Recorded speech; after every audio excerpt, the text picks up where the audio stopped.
Welcome to video 5.4c, classification tree of quadrilaterals. So here you have the classification tree. You can go ahead and fill that in. It's just an easy way to organize and think of the properties. So at the very top we've got quadrilateral, and then the three main quadrilaterals in this unit will be trapezoids, parallelograms, and kites. So you gotta kind of remember those three main things.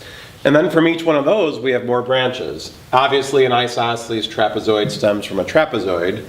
The parallelogram, we've got two main types, the rectangle and the rhombus, the square being both the rectangle and the rhombus, hence those two feeding in there. And then the kite is just out there all by himself. Now the reason I have students do this is so they can answer some of the sometimes, always, never questions. And here I have like a little memory device. So this is how it works. Sometimes in life, you fall down. What do I mean by that? A quadrilateral is sometimes a rhombus. Quadrilateral is sometimes a rhombus.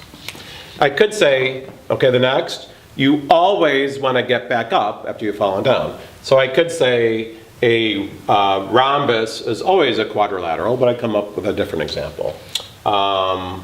A square is always a parallelogram.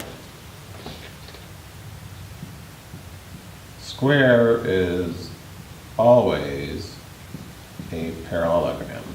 So again, sometimes you fall down, you always want to get back up. And then the third thing is, you never want to be totally disconnected in life. So I'm going to say a kite is never a trapezoid. Okay? So a kite is never a trapezoid. And you'll have more practice with these problems in the future, but that's the gist of it.